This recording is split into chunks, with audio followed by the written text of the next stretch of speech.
Hey, what's up guys? Welcome back to another video. Finally got a good day here in western Pennsylvania to come outside and make a video.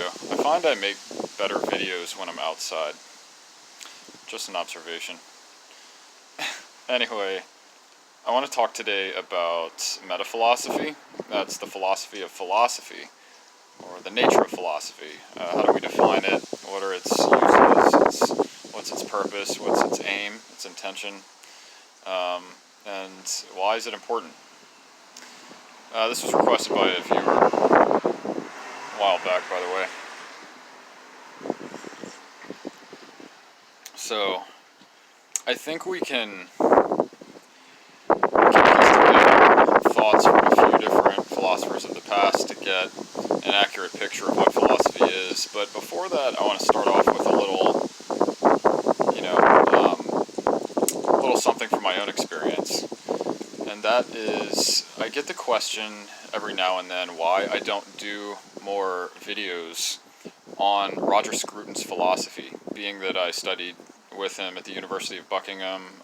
He was my master's thesis co-advisor.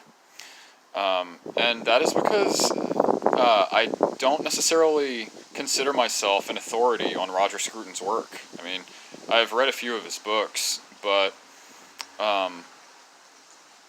he has a lot of material out there, and although from what I gather, I do agree with his general views on things regarding, truth and beauty and the importance of conservative thinking in the intellectual world.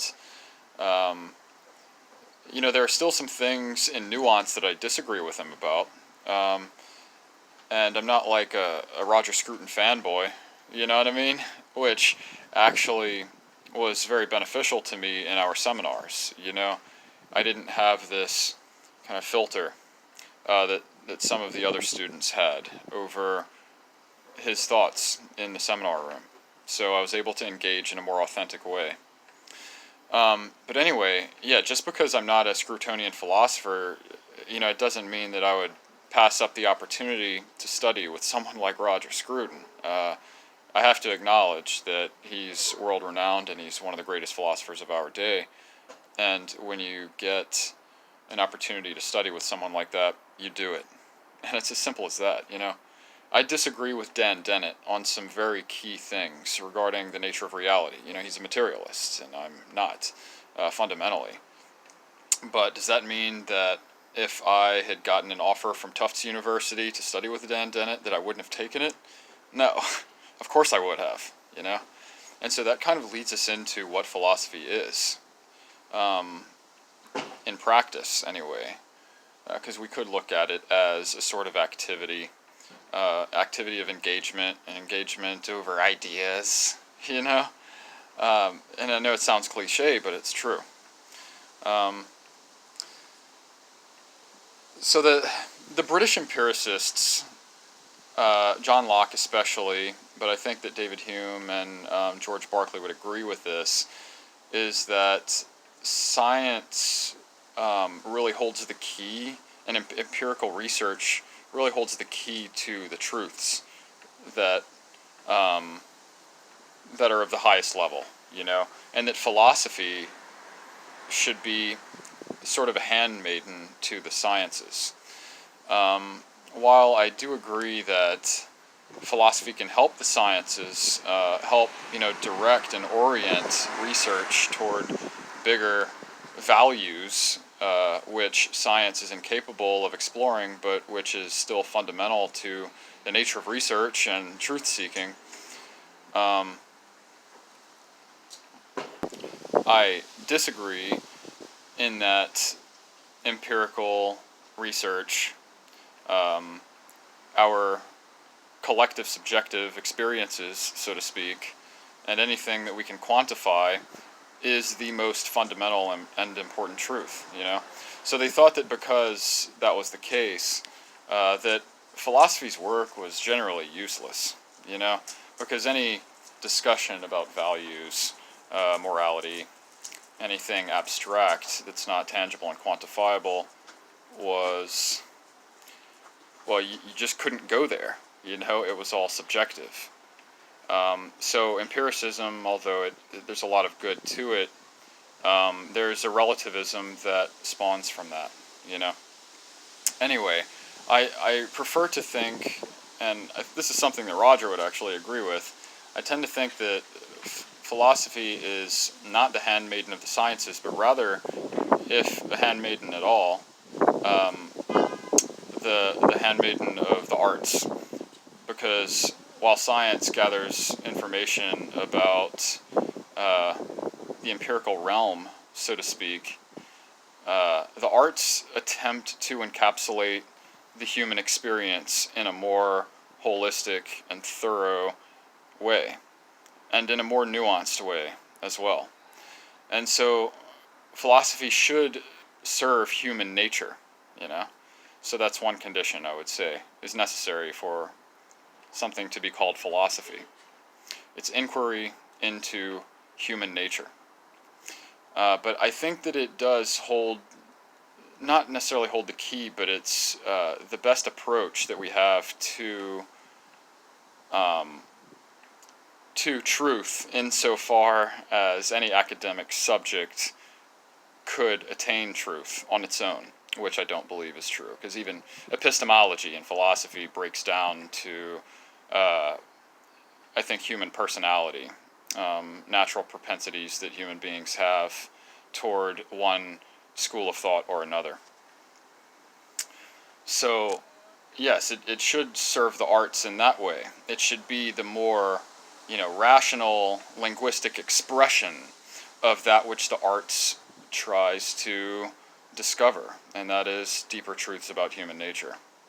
So that's really number two. So you have not the handmaiden, it not being the handmaiden of the sciences, but can serve the sciences in orientation and direction of values, and also that it's meant to serve the arts in its more holistic discovery of the nature of the human experience.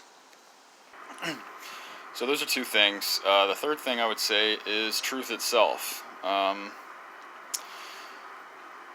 Truth is, and the justification of a statement which has its basis in the assumption that truth exists, that's the business of logic. And logic is really the backbone of philosophical methods. Philosophy has multiple methods for multiple uses, but it's a value placed on truth that is the more fundamental thing. And so when I first started as an undergraduate, I was very interested in this question of metaphilosophy. What is philosophy? And I was always shrugged off by my professors. They said that should be reserved, that question should be reserved for someone who has a lifetime of academic research under their belt. And I immediately could not disagree more. I came in with kind of a child's-like perspective, a child's-like curiosity about philosophy. And so I wasn't burdened. Any judgments that I made about what philosophy was weren't burdened by the weight of what I had experienced, if that makes sense, or what I already knew or thought that I knew. So I quite quickly found Wittgenstein, because Wittgenstein in technical terms seemed to be the closest to being able to define philosophy properly insofar as I saw it. I mean, I came into academic philosophy and I looked around, and I guess the only thing that I thought I knew about philosophy was that truth was the fundamental value of it. But when I looked around, and especially when I was told that metaphilosophy was not a topic that I should even inquire about, that put a bad taste in my mouth. It kind of it made me realize that truth is not the aim of all philosophers. And that's apparent in most philosophy that's been written, I think. So anyway, Wittgenstein talked about philosophy being really the clarification of concepts. Science is one thing and philosophy is another. They're two different sorts of things entirely. So to say that one is better than the other, or that one is more important, more worthy of praise, more worthy of being pursued than the other, is pretty foolish, because it misses the point that they're two totally different things to begin with. So philosophy is the clarification of concepts, whereas science is inquiry into the more sensory environment. I really forget exactly how Wittgenstein defines science, because it's not really clear. But later in his later philosophy, he began to sort of blend all of his thoughts together, and that philosophy of language and philosophy of religion and philosophy of aesthetics and art, they were all more or less the same exact thing. It was the pursuit of truth, So I think that's what I like about Wittgenstein, and that's what I like about philosophy, is that, he was right. Truth is the aim of philosophy, however you want to define that. And yes, it needs help from other subjects, and it needs help from the person doing it. There's no method like there is in science. As Hillary Putnam said, science is a method for learning about the empirical realm, whereas philosophy is more of inactivity. It's the opposite. It's experience-free observation and thinking about how the world is, insofar as that's possible. This was emphasized by Dorian Sagan, Carl Sagan's son, who said that the scientist learns more and more about less and less until he knows everything about nothing. That's the mad scientist syndrome. And the philosopher learns less and less about more and more until he knows nothing about everything. So he learns to question things in a way that just leads him to more questions about the thing that he's asking a question about. So, yeah, I guess those are really the three things. That it's a different type of thing to science. It's the clarification of concepts, as Wittgenstein would say. It's kind of a handmaiden to the arts in that it tries to give a picture of the human experience in a more totalistic way than, say, science can, because nothing in science really matters to us on a day-to-day basis. And then thirdly, that philosophy can help give scientific inquiry an aim of some sort, a direction, a purpose, an intention. It should orient it toward truth and make science realize that science is just one part of the truth-seeking endeavor, and that they have more to contribute to the question of what is true than those who ask that question have to contribute to that kind of lower level, bottom feeding, fact gathering endeavor, as I would say that science is. I'm not shitting on it, it's just nothing that science produces matters to us from like a human nature perspective.